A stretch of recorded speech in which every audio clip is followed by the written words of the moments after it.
제가 분당 우리 교회에서 사역을 시작한 지 얼마 안 됐을 때 일입니다. 주일 예배를 마치고 교육자실로 가고 있는데요. 저와 함께 사역하던 목사님께서 갑자기 저를 데리고 빈 사무실로 가시더라고요. 그리고 그 빈 사무실에서 다짜고짜 저에게 이렇게 한마디 하셨습니다. 하나님 전도사, 학생들 이름 다 외웠어? 선생님 이름들 다 외웠어? 제가 아니요 라고 대답했어요. 그랬더니 이 목사님께서 저한테 그러시더라고요. 하나님 전도사, 이름도 다 못 외웠는데 어떻게 사랑한다고 말할 수 있습니까? 목사님의 이 한마디를 듣고요, 제가 아무 말도 못했습니다. 왜냐하면 너무 부끄러웠기 때문입니다. 제가 사역을 하던 분당 우리 교회 서현 중등부가 2개 있는데요. 서현 중등부는요, 학생만 출석하는, 한 주에 출석하는 학생만 500명에서 600명이었어요. 선생님만 100분이 넘었어요. 출석하는 선생님만요. 사역을 한 지 얼마 안 됐을 때였기 때문에요, 제가 학생들 이름, 선생님 이름을 못 외우고 있었습니다. 교육자로서 학생들 이름, 선생님들 이름 못 외운 거, 이것도 참 너무 부끄러웠는데요. 제가 그날 정말 쥐구멍이라도 있다면 들어가고 싶을 정도로, 숨고 싶을 정도로 제가 우리 아이들, 선생님께, 그리고 하나님께 너무 죄송했던 건요, 바로 저의 거짓말이었습니다. 사랑하는 성도 여러분, 이라는 말은요, 많은 목회자가요, 설교 중에 흔하게 그냥 하는 한마디입니다. 목회자가 3년, 5년, 10년 한 교회에서 오래 사역을 했으면요, 목회자에 따라서 사랑하는 성도 여러분, 사랑하는 청년 여러분, 이렇게 말할 수 있죠. 하지만 저는 사역한 지 얼마 되지도 않은 상태에서 사랑하는 청소년 여러분, 이렇게 거짓말을 한 겁니다. 이름도 모르면서 어떻게 사랑을 해요? 진짜 사랑하면요, 그렇게 생각 없이, 그렇게 고민 없이 말하고 행동하지 않습니다. 제가 그 이후로요, 설교하면서 단 한 번도 사랑하는 성도 여러분, 사랑하는 청년 여러분, 이렇게 말하지 않았습니다. 제가 증산제일교회에서 사역을 시작하고 지금까지요, 설교를 하면서 단 한 번도 사랑하는 성도 여러분, 사랑하는 청년 여러분, 이렇게 말하지 않았습니다. 제가 2주 전에 설교에서요, 안다 라는 말을 잘 하지 않는다고 했는데요, 이 안다라는 말보다 사랑한다는 이 말은요, 제가 더 조심하는 말이에요. 왜냐하면 오늘 본문 앞절인 11절에 하나님께서 우리에게 이렇게 말씀하시기 때문입니다. 11절 다 함께 읽어보도록 하겠습니다. 너희는 도둑질하지 말며 속이지 말며 서로 거짓말하지 말며. 이웃을 사랑하기 위해서는요, 우리 11절 말씀처럼 이웃을 속이거나 거짓말해서는요, 땡땡 안 돼요. 지난주에 예수님께서 우리에게 명령하셨던 2가지 말씀이 있습니다. 첫 번째는요, 하나님 사랑. 두 번째는요, 이웃 사랑. 기억해 주셔서 감사합니다. 이웃을 사랑하는 구체적인 첫 번째 방법은요, 먼저 하나님을 사랑하는 것. 이웃을 사랑하는 구체적인 첫 번째 방법은요, 하나님을 사랑하는 것. 그 하나님을 사랑하는 것은 언제나 말씀을 가르치고 배우며 말씀으로 사는 것이라고 우리 함께 나누었습니다. 이웃을 사랑하는 구체적인 두 번째 방법은요, 우리가 읽어본 11절에 나와 있습니다. 함께 살펴봤던 것처럼요, 이웃을 거짓으로 속이지 않는 것. 이것이 이웃을 사랑하는 구체적인 두 번째 방법입니다. 제가 예전에 설교하면서요, 사역한 지 얼마 되지도 않았고 이름도 모르는데 사랑하는 청소년 여러분, 이라고 거짓말했다고 제가 말씀드렸습니다. 물론 그때 제 마음속에요, 그 누구도 속이려고 하는 그런 악한 마음 전혀 없었습니다. 하지만 11절, 너희는 속이지 말며 서로 거짓말하지 말며, 11절 말씀에서 서로 거짓말하지 말고, 말씀에서 속이지 말라고 하고 있음에도 불구하고 저는 이름도 모르면서 습관처럼 사랑하는 청소년 여러분 이라고 거짓말하고 있었습니다. 이게 아주 명백한 사실이에요. 제가 거짓말한 사람들, 우리 아이들과 우리 선생님들은요, 예수님께서 저에게 맡겨주신 양이에요. 사랑으로 목양해야 할 양들에게 저는 습관처럼 아무 의미 없이 그냥 툭 한마디 거짓말했던 겁니다. 사랑하는 청소년 여러분, 이 거짓말 사건 이후에요, 제 설교문이 완전히 달라졌어요. 예전에는 설교문을 이렇게 완성을 하고요, 몇 번 읽어봐요. 머릿속에 그 흐름을 외운 다음에 딱 한 페이지에다가 서론 한 줄, 본론 한 줄, 결론 한 줄 쓰고 한 장 갖고 이렇게 올라갔어요. 그리고 30분 설교하고 40분 설교했어요. 딱 한 페이지.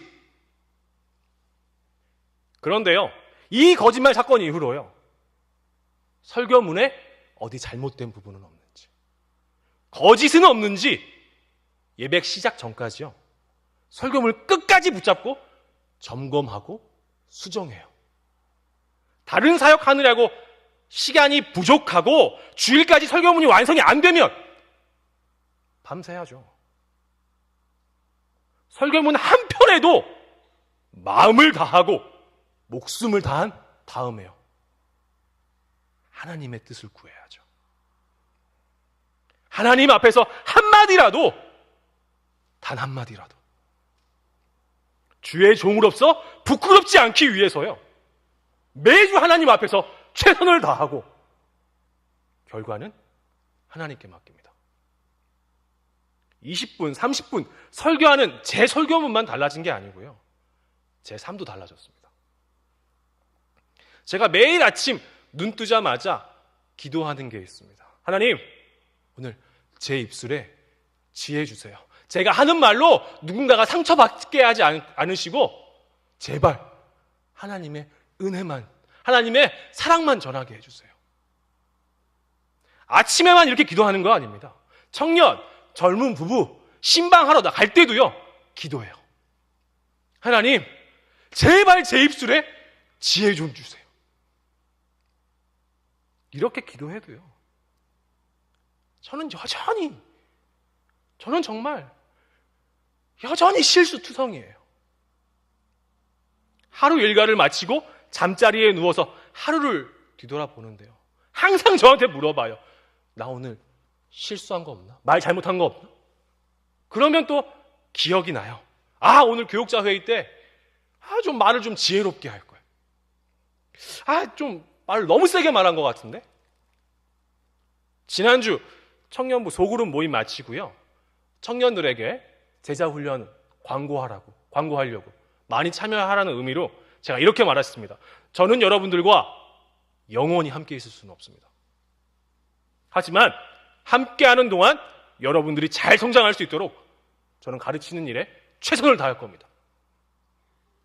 지난주 설교 때 하나님 사랑하는 것이 말씀을 가르치고 배우는 것이라고 했고요, 훈련을 강조하기 위해서 광고가 필요하다는 것 동의가 돼요.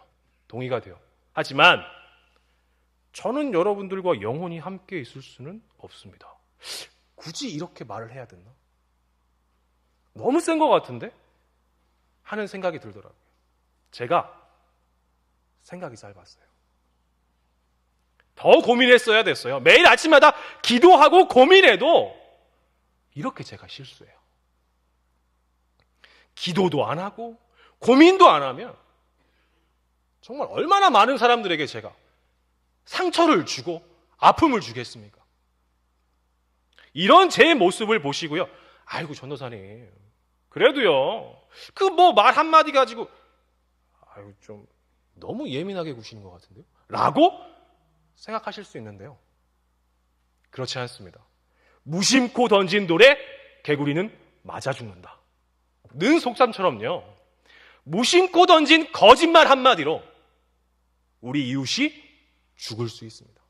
무심코 던진 속이는 말 한마디로 지금 내 옆에 있는 이웃이 교회를 떠날 수 있다고요. 지금 이 자리에도요. 과거에 누군가 무심코 던진 한마디, 그 한마디 때문에 교회를 떠날까 고민했던 사람이 있습니다. 누군가 무심코 던진 말에 상처받아서요. 교회를 떠났다가 돌아온 사람도 있어요. 그래서 제 설교와 제가 하는 모든 사역에는요. 단 한마디, 사소한 것 하나라도 대충은 없습니다. 마음을 다하고 생명을 다하고 뜻을 다해야죠. 이웃을 사랑하기 위한 세 번째 방법. 우리 이 세 번째 방법을 오늘 본문 17절, 18절입니다. 다 함께 읽어보겠습니다. 17절, 18절. 너는 내 형제를 마음으로 미워하지 말며 내 이웃을 반드시 견책하라. 그러면 내가 그에게 대하여 죄를 담당하지 아니하리라. 원수를 갚지 말며 동포를 원망하지 말며 내 이웃 사랑하기를 내 자신과 같이 사랑하라. 나는 여호와니라. 17절에 우리가 방금 읽어본 17절에요. 미워하지 말며 내 이웃을 반드시 견책하라 라고 기록되어 있는데요. 바로 앞절인 16절에 이렇게 기록되어 있습니다. 사람을 비방하지 말며. 이 비방과 16절의 비방과 17절의 견책을요, 우리는 좀 구분할 필요가 있습니다. 비방은요, 사전을 찾아보면 이렇게 나와 있습니다. 남을 비웃고 헐뜯어서 말함. 이걸 뒤에서 말하면 어떻게 될까요? 네, 뒷담화. 뒤에서 남을 헐뜯는 말, 뒷담화가 돼요. 그런데 견책은요, 이 비방과는 다릅니다. 견책은 이런 뜻이에요. 제가 설교를 시작하면서 습관처럼 과거에 이렇게 말했다고 했습니다. 사랑하는 청소년 여러분, 설교할 때 이렇게 제가 말했다고 말씀드렸는데요. 그때 제게 저와 함께 사역했던 목사님께서 해주셨던 한마디. 한전도사, 우리 아이들 이름 다 외웠어? 이게 바로 견책이에요. 사람들의 눈을 속이고 거짓으로 행하며 대충 사역하는 그런 사역자가 제가 되지 않을 수 있도록 저를 위해 이 목사님께서 견책해 주신 한마디. 한전도사, 우리 아이들 이름 다 외웠어? 시간이 지났지만 여전히 제 가슴 속에 너무나 감사한 가르침으로 남아 있습니다. 이 견책은요, 우리 일상 속에서도, 우리 일상의 삶 속에서도 얼마든지 찾아볼 수 있습니다. 제가 올해 39살인데요. 제 부모님한테 저는 여전히 어린아이인 것 같습니다. 제가 청소년일 때나 결혼해서 39살이 된 지금이나요, 매주 몇 번씩 저한테 먼저 전화를 하세요. 그리고 이렇게 물어보세요. 밥 먹었니? 아니요. 밥 잘 챙겨 먹어야지. 이게 견책이에요. 예배 잘 드리고 있니? 아니요. 예배 잘 드려야지. 이게 견책이라고요. 견책은 비방처럼 상대를 헐뜯고 비웃기 위함이 아니고요. 잘못된 길로 가지 않고 잘 성장하기를 바라는 마음으로 허물이나 잘못을 지적하는 것.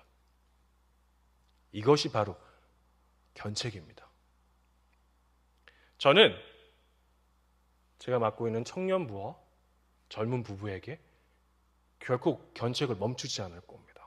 왜 그렇습니까? 17절입니다. 너는 내 형제를 마음으로 미워하지 말며 내 이웃을 반드시 견책하라 라고 기록되어 있기 때문입니다. 몸은 성인인데 마음은 여전히 어린아이라면 부모로서 이 얼마나 가슴 아픈 일입니까? 몸은 성인인데 신앙은 여전히 어린아이라면 영적 부모로서 얼마나 가슴 아픈 일입니까? 마음도 신앙도요, 날마다 자라고 있지 못한데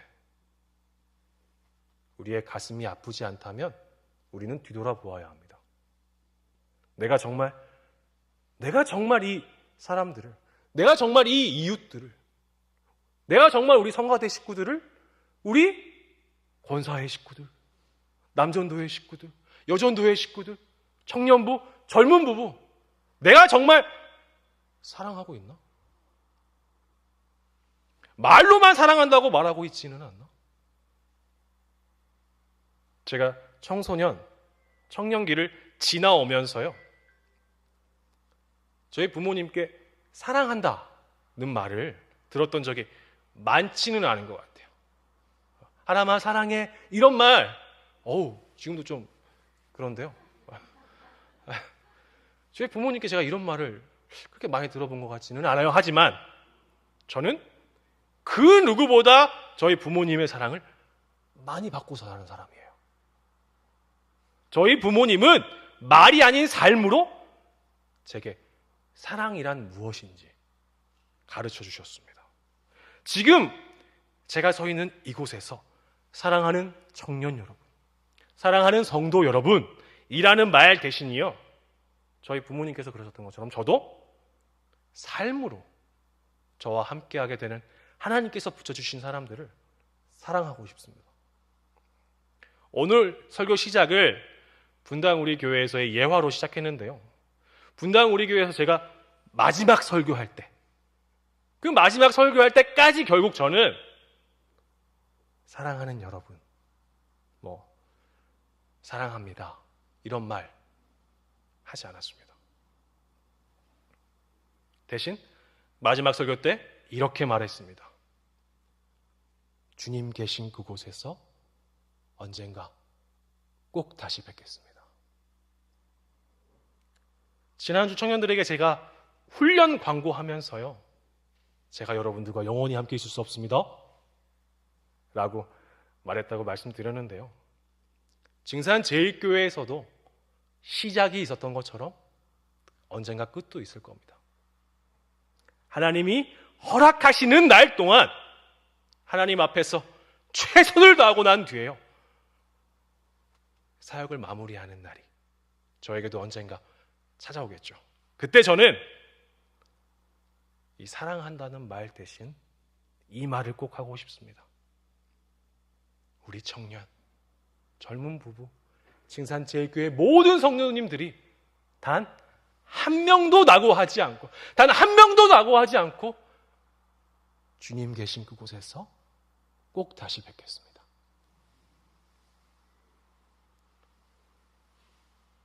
증산제일교회에서뿐만 아니라 제 삶의 마지막 날까지요, 주께서 허락해 주신 곳에서 저는 땀 흘리며 씨를 뿌릴 것입니다. 시편 126편 5절, 눈물로 씨를 뿌리는 자는 기쁨으로 거두리로다. 마음을 다하고 생명을 다하고 뜻을 다하여 하나님 사랑하고 이웃을 사랑하는 것을요, 사랑한다는 그 한마디 말 대신 하루 또 하루, 하루 또 하루 하나님께서 맡겨주신 제 자리에서 부단히 살아내려고 저는 애쓰겠습니다. 왜냐하면 예수님이 그러셨기 때문입니다. 이번 주 설교를 준비하면서요, 설교를 준비하는 내내 이런 생각이 들었습니다. 한 명도 낙오하지 않고 주님 계신 그곳에서 증산제일교회 함께했던 청년들 다시 만나면 그때 나는 우리 청년들에게 뭐라고 말할까? 주님 계신 그곳에서 우리 청년들 다시 만나면 이런 얘기 하지 않을까요? 저기 증산제일교회 봐봐. 우리 처음 봤을 때 3명이었는데, 그치? 지금은 저렇게 많은 청년들이 함께 예배하고 있어. 2022년 12월에 네 계획대로 교회 떠났으면 어떻게 될 뻔했어?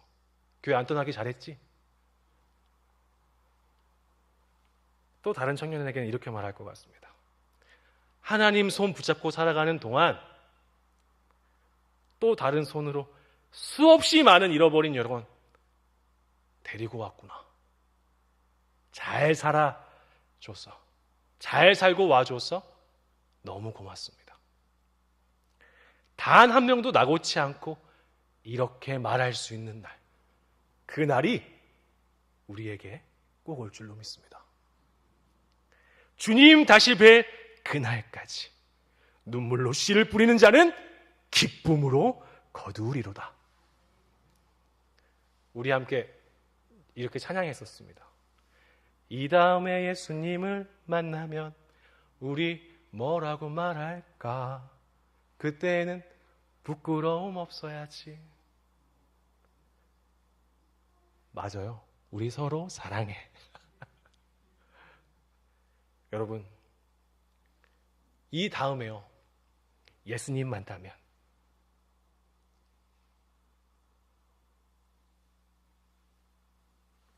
여러분 뭐라고 말하시겠습니까?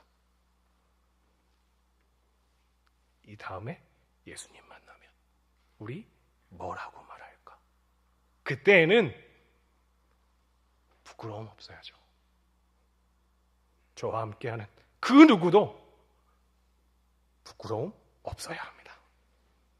내가 거짓으로 살지 않았어야 했는데, 내가 비방하며 살지 않았어야 됐는데, 내가 하루라도 사랑하며 살았어야 했는데, 저와 함께하는 그 누구도, 그 어떤 청년, 그 어떤 젊은 분, 칭산제일교회 모든 성도님들 그 누구도 저는 나고치 않았으면 좋겠습니다. 2주간 나눈 하나님 사랑과 이웃 사랑이라는 예수님의 명령에 아멘 하고 순종하는 자, 말씀을 배우기 힘쓰고 말씀대로 살아서 받은 사랑, 잃어버린 영혼들을 위해 눈물로 씨를 뿌리는 자는 기쁨으로 거두리로다. 청년부와 젊은 부부는요, 다음 주 19일부터 저와 함께 제자 훈련을 시작합니다. 감사하게도, 너무 감사하게도 한 명도 신청 안 할 줄 알았거든요. 길어요. 신앙 고백 프로젝트는 이틀이면 끝나고, 3일이면 끝나죠. 3일이면 끝나고 수련회도 그렇게 짧은데 제자 훈련은 오리엔테이션 합치면 33주예요. 정말 긴 여정입니다. 이 기간 동안 청년과 젊은 부부는 저와 함께 주님 사랑하고 말씀 배우는 일에 힘쓸 것이고요. 거짓 대신 진심으로 이웃을 대하는 훈련을 할 것입니다. 벌써 7명 신청했어요. 한 명도 신청 안 할 줄 알았는데. 제가 그랬거든요. 하나님 2명까지 신청하면 저 안 할게요. 이랬는데 2명은 무슨 7명을 벌써 신청했습니다. 아직 신청 안 한 사람도 있어요. 10명은 안 넘었으면 좋겠는데 10명 넘어도 믿음으로 해야죠.